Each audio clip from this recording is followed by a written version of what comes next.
Sveiki, man ir prieks šeit ciemoties Jumis Connect organizētajā mēneša impulsu 30 minūtēs. Un tad šodien es iepazīstināšu jūs tuvāk ar digitālo mārketingu, kas tas ir un par digitālo vidi. Dosimies uz priekšu. Iepazīstināšu tuvāk ar sevi. Mani sauc Elīze un es pārstāvu aģentūru Storm.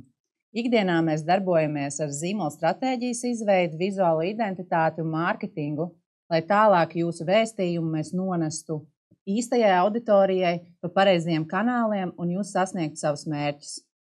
Un šajā nozarē es jau darbojos vairāk kā 8 gadus. Pirmā pieredze aizsākās Dānijā, kur es gan studēju, gan praktizējos, un atgriežoties Latvijā, es uzsāku savu uzņēmējdarbību. Nesen es esmu arī certificējusies pie Amerikas vadošiem zīmolvedības speciālistiem un esmu kā certificēta zīmolu arhitekte un zīmolu stratēģe. Un tas mums aģentūrai Storm palīdz strādāt ar globālām tendencēm, globālām praksēm, kuras ir aktuālas gan pasaulē un ne tikai Latvijā. Tad šodien iepazīstināšu jūs, kas ir digitālā vide, kas ir digitālais mārketings, un dalīšos arī ar pāris piemēriem. Tad kāpēc veidot digitālo saturu? Mūsdienās digitālais saturs vairs nav tikai reklāma, un mēs paši arī tur nevēlamies redzēt reklāmas. Digitālā vide primāri ir vieta, kur veidojās jūsu uzticamība. Kad cilvēki meklē partneri, grāmatvedi vai konsultantu, viņi vispirms pārbauda, vai jūs esat publisks, vai jūs esat redzams, un pirmkārt, vai jums uzticās citi. Un ja par jums internetā nekā nav, var rasties šaubas, varbūt šis uzņēmums nav aktīvs, vai arī viņš nav uzticams. Saturs palīdz parādīt, ko jūs zinat, kā jūs darat, un vai jūs esat profesionāļi, kas runā saprotami un atklāti. Tas nozīmē, ka katrs ieraksts, katrs video vai komentārs ir kā maza uzticamības monēta, ko jūs ieliekat savā reputācijas bankā. Un jo vairāk šādu monētu, jo stabilāks kļūst jūsu tēls. Mēs paši varam padomāt, cik bieži mēs meklējam informāciju par mūsu potenciālo sadarbības partneri, jo mēs taču gribam atrast kādu pozitīvu atsauksmi internetā vai viņa pieredzi, kas pārliecinās, ka viņš ir mūsu īstais sadarbības partneris.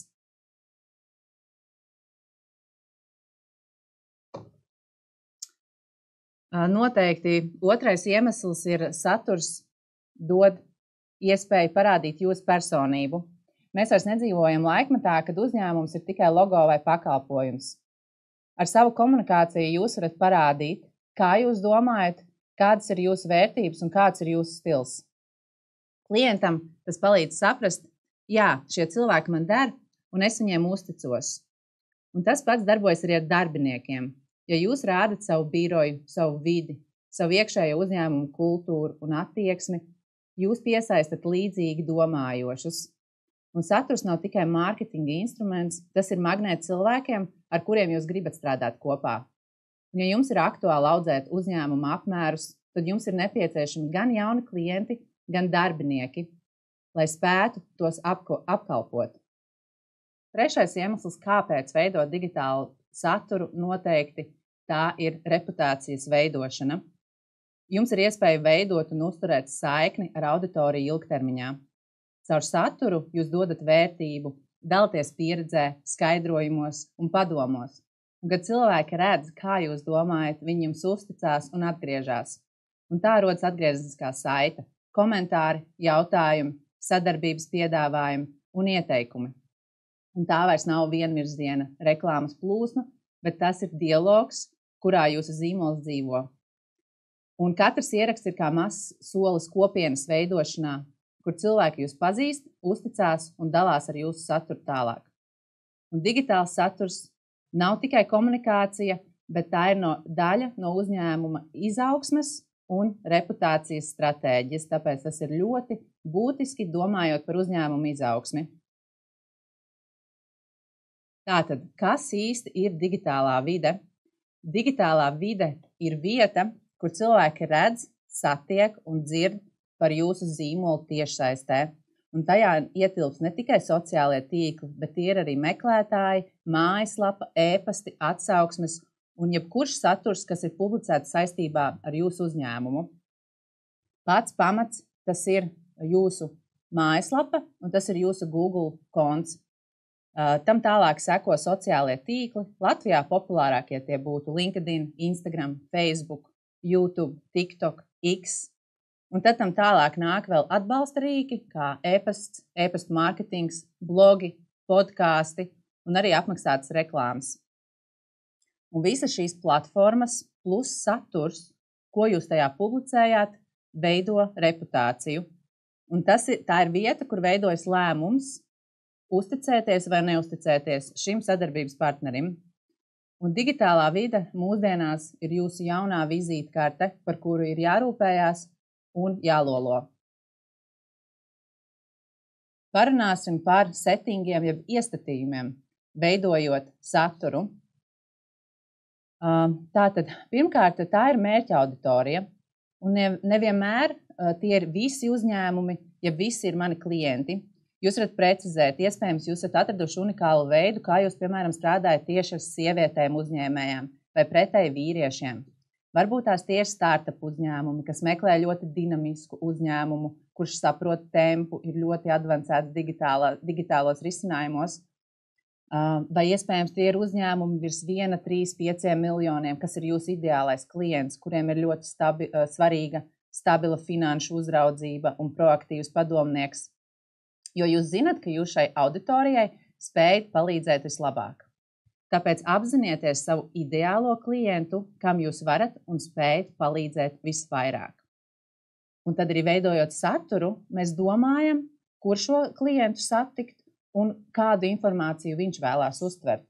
Protams, jūs turpināt strādāt arī ar citiem klientiem, taču vienmēr mēs paturam prātā šo ideālo klientu. Otrakārt, tā ir lokācija un konteksts. Skaidri pasakiet, kur jūs strādājat, kuru reģionu apkalpojat un kāds ir jūsu galvenais tirgus. Šī informācija palīdzēs gan klientiem, gan arī algoritmiem jūs atrast labāk. Tālāk ir platformu izvēle un kanāli. Tiem ir jāatbilst jūsu mērķiem. Ja jūs esat un gribat parādīt ļoti profesionālu tēlu, iespējams LinkedIn jums būs piemērotākā platforma. Ja jūs gribat atklāt savu cilvēcīgo pusi, tas iespējams būs Instagrams vai Facebooks. Ja jūs vēlaties dalīties ar izglītojošiem stāstiem vai padomiem, tas varētu būt YouTube un īso video formāti. Ja jūs esat ļoti atraktīvs, jokpilns kolektīvs, iespējams TikTok ir jums piemērotākā vieta. Un labāk ir būt konsekventam vienā vai divās vietās, nevis paviršam visur. Tāpēc sākam ar 1-2 platformu izvēli, un tad domājam, kurā platformā uzturās mūsu ideālais klients. Un visbeidzot ir izvēlētā tēma un tonis. Pirms katra ieraksta pajautājiet sev, vai šis atspoguļo mūsu uzņēmuma vērtības un vai mēs runājam mūsu mērķa auditorijas valodā. Jo tonis var būt gan profesionāls, gan draudzīgs, vai vienkārši ļoti cilvēcīgs. Galvenais, lai tas ir īsts un atbilstoši jums. Un šie iestatījumi ir kā pamats, ja tie ir sakārtoti, tad katrs nākošais solis saturā kļūst daudz vienkāršāks un mērķtiecīgāks. Padalīšos pāris satura idejās, kuras var noderēt grāmatvedības pakalpojumu sniedzēju segmentā. Un pirmais ir īsi video ar biežāk uzdotajiem jautājumiem. Ja jūs saskaraties, ka jums klienti bieži uzdod vienus un tos pašus jautājumus, piemēram, kad jāiesniedz gada pārskats, kā pareizi attaisnot izdevumus, jūs saprotat, ka šis saturs ir zelta saturs, jo to cilvēki meklē un bieži vaicā. Tāpēc uzfilmējiet īsus video vai uzrakstiet 3 līdz 4 teikumus par konkrēto atbildi, jo cilvēkiem patīk atrast ātras atbildes un viņi nevēlas meklēt likumos. Tāpēc jūs varat iegūt jaunus sekotājus un izglītot jau savu esošo auditoriju. Otrais ir klienta ceļojums. Parādiet, kā jūs palīdzat saviem klientiem, saviem sadarbības partneriem. Šeit nevajag publicēt skaitļus vai sarežģītus datus. Vienkārši pastāstiet, kā jūsu birojas palīdzēja, ko klients ieguva. Absolūti vienkāršā valodā. Šādi video stāsti veido uzticamību un parāda reālo vērtību, ko jūs esat radījuši. Trešais būtu iekšējo tēmu bloks. Izvēlieties, piemēram, 3 līdz 5 lielās tēmas, piemēram, nodokļi, gada pārskats, biežākās grāmatvedības kļūdas vai finanšu plānošana. Un tad no katra veidojiet mazus ierakstus. 1 padoms, 1 fakts, 1 piemērs, jo cilvēkiem patīk informācija mazās proporcijās, ko viņi var saprast uzreiz. Un 4. būtu jūsu sirds saturs, jūsu autentiskais saturs. Tas ir cilvēcīgais saturs, kurš parāda jūsu vidi, komandu, apmācības, jūsu personīgos sasniegumus, kā jūs svinat svētkus, jo cilvēki grib redzēt, kas stāv aiz uzņēmuma. Tāpēc parādiet, ka aiz uzņēmuma A stāv īsti un aizrautīgi cilvēki. Šīs satura idejas veido pilnu apli, kur sastāv gan profesionāls, gan izglītojošs, gan arī cilvēcīga zīmola klātesošs saturs. Taču pirms mēs uzsākam domāt par ieiešanu digitālā vidē vai par aktīvāku iesaistīšanos, mums ir ļoti fundamentāls solis, mums ir jāapzinās, mums ir jāsakārto savs zīmols. Un šeit ir ļoti labi redzams piemērs, zīmols kā aizbergs. Virs ūdens ir šī mazākā, redzamākā daļa, kas ir mums visiem zināms, logotips, krāsas, burtveidoli, sociālie tīkli, mājaslapas dizains, bet viss, kas ir zem ūdens, šī lielākā, stabilākā aizberga daļa, tā ir vieta, kur veidojās uzticamība. Tur ir jūsu vērtības, personība, kultūra, reputācija, klientu pieredze, arī tas, kā jūs runājat un kā jūs rīkojaties, kāda ir jūsu mērķa auditorija, kas ir skaidri nodefinēta un kuros kanālos tā uzturās. Ir vērtīgi, ka tas tiek nodefinēts zīmola grāmatā, lai ne tikai jums kā vadītājiem tas ir skaidrs, saprotams, bet jūs šo informāciju varat nodot arī saviem darbiniekiem. Tieši šī neredzamā daļa ir tā, kas nosaka, kā jūsu saturs cilvēkiem liek justies. Un šī ir vieta, kur veidojās unikalitāte, kur pēc tam jau mēs izpaužam šajā redzamākajā daļā. Tāpēc, pirms mēs ejam publiski, pārliecinamies, vai šie pamati mums ir sakārtoti. Un tikai tad saturs būs autentisks, tieši jūsu, pārliecinošs un atpazīstams. Tātad īsumā, kas ir zīmols? Nē, zīmols nav tikai logo, tas ir kopējais tēls, ko cilvēki izjūt, saskaroties ar jūsu uzņēmumu. Tajā ir daudz elementu, taču būtiskākais ir skaidrs nosaukums, pozicionējums un vērtības. Tāpēc pajautājiet sev, kas mēs esam, kam mēs palīdzam un kāpēc cilvēki mūs izvēlās, kas ir mūsu vērtības. Un tad jau tālāk tam seko vizuālā identitāte ar jau iepriekš minētajiem elementiem. Un cilvēkiem patīk konsekvence. Ja jums ir izstrādāta vizuālā identitāte, tad jūsu saturs izskatās vienoti, tas rada uzticamību un tas kļūst atpazīstams. Un būtiski ir tehniskā puse. Pirms satura publicēšanas pārbaudiet, sakārtojiet savu Google kontu, Google My Business, vai jums tur ir atbilstoši fotoattēli pievienot, pareizā adrese, mājaslapa, kontaktinformācija. Tālāk arī noteikti domājam par mājaslapu vai vispār mūsu uzņēmumu Googlē meklējot. Tas tiek atrasts, vai mums ir SEO sakārtots. Un tad mēs noteikti domājam par vizuālo izskatu visās platformās, sakārtojam logotipus, sociālos tīklos. Un ļoti būtiska nianse ir arī preču zīme. Ja jūs startējat ar savu uzņēmumu publiski, vajadzētu pārliecināties, veikt priekšizpēti, vai šāda preču zīme jau nav reģistrēta, vai jūs varat to izmantot, vai jums ir šis reģistrs.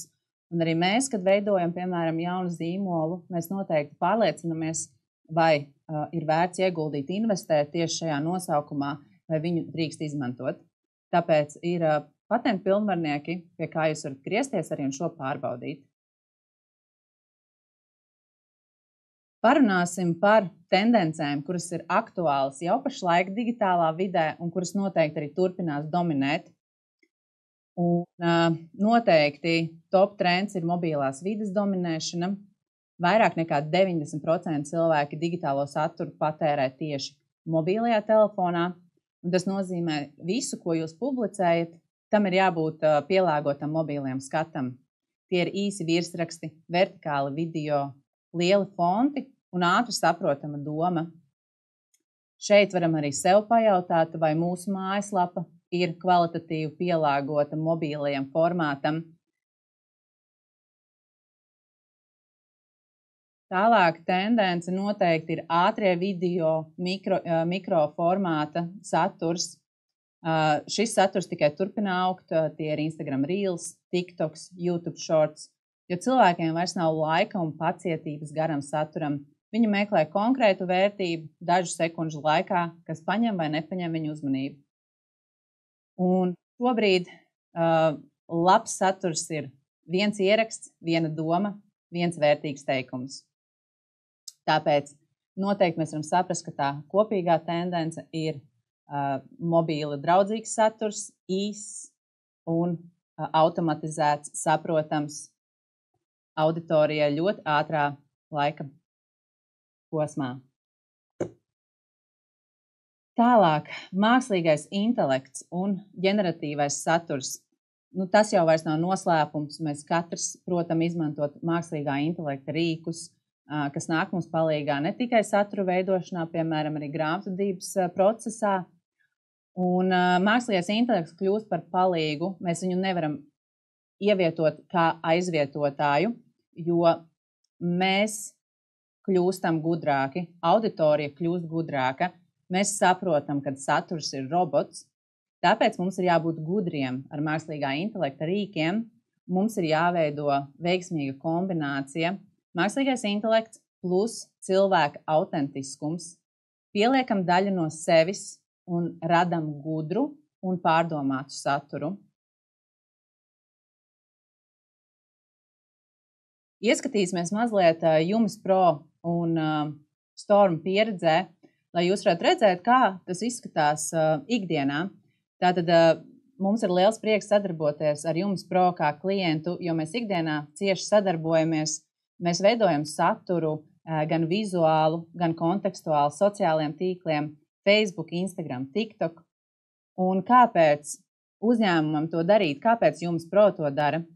Tāpēc, ka viņi vēlās dalīties pieredzē ar klientiem, vēlās dalīties vērtīgos padomos par aktualitātēm, kā piemēram mākslīgais intelekts, ESG, datu drošība, uzņēmuma aktualitātes, jauni produkti un daudz citas tēmas. Un tāpēc mūsu kā aģentūras darbs ir nodot šo vēstījumu klientiem saprotamā un saistošā veidā. Un šī ir ļoti interesanta pieredze, jo mēs ikdienā arī daudz ko mācāmies procesa laikā. Ar katru klientu mēs iedziļināmies jaunās tēmās un izglītojamies. Un tieši tāpēc ir svarīga sadarbība starp klientu un aģentūru.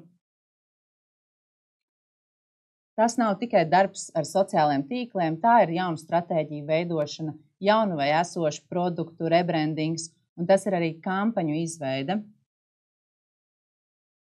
Jā, tad sadarbībā ar Jumis Pro mēs domājam, kā pielāgoties šai digitālai videi, kā kļūt atbilstošai. Un ļoti būtisks posms ir tas, kas nosaka, kā jūs komunicējat par saviem produktiem un pakalpojumiem, kā jūs komunicējat ar savu auditoriju, kāda ir jūsu stratēģija un kas ir jūsu mērķi. Un mūsu uzdevums ir atrast šo ideālo formulu, lai izvēlētais saturs un kanāls būtu atbilstošs, vērtīgs un galvenais, lai tas nestu arī rezultātus. Un noteikti tas nav tikai par saturu veidošanu, kampaņu veidošanu, bet tas ir arī par kopienas radīšanu. Un mums ir liels prieks, ka Jumis ir devies šajā virzienā. Un gada sākumā mēs kopā radījām jaunu zīmolu Jumis Connect. Un tā ir pievienotā vērtība Jumis Pro klientiem, jo vairākas reizes gadā notiek vērtīgi pasākumi, kuros dalās vērtīgā informācijā, aktualitātēs, grāmatvedības jomā, personīgā un uzņēmuma izaugsme. Un šādi pasākumi ir ļoti vērtīgi, Un to galvenais mērķis ir sniegt pievienoto vērtību jau esošiem klientiem, kā arī piesaistīt jaunus. Un šis viss iepriekš minētais pilnībā saskana ar mūsdienu tendencēm, jo mums ir nepieciešams autentisks, cilvēcīgs un kopienu veidojošs saturs, jo tieši tas rada ilgtermiņa attiecības un uzticamību konkrētajam uzņēmumam. Un tāpēc paldies Jumis Pro, Jumis Connect, ka mēs kopā dodamies šajā krāsainajā piedzīvojumā, gan sociālo tīklu vidē, gan arī nopietnākās pārdošanas kampaņās, kā arī radam jaunu kopienu un jaunu kustību grāmatvedības jomā Latvijā. Paldies par uzmanību! Es ceru, ka šī informācija jums bija vērtīga, ka tas bija vispusīgs ievads par mārketingu un digitālo vidi mūsdienās. Un, ja jums kādam no klausītājiem rodas papildus jautājumi par tēmu, vai iespējams jūs neradāt kādu atbildi uz sev aktuālu jautājumu, šeit ir redzams mans e-pasts, telefona numurs, noteikti dodiet ziņu, un mēs jums palīdzēsim un atbildēsim. Un, ja jūs jūtat, ka jums ir nepieciešams iespējams palīdzīgas rokas no aģentūras puses, saprast jūsu zīmola stāstu, saprast, kā doties digitālajā ceļā, tad arī noteikti mēs esam atvērti saziņā ar jums. Tāpēc paldies vēlreiz, un es novēlu jums atrast savu autentisko ceļu digitālajā pasaulē. Paldies!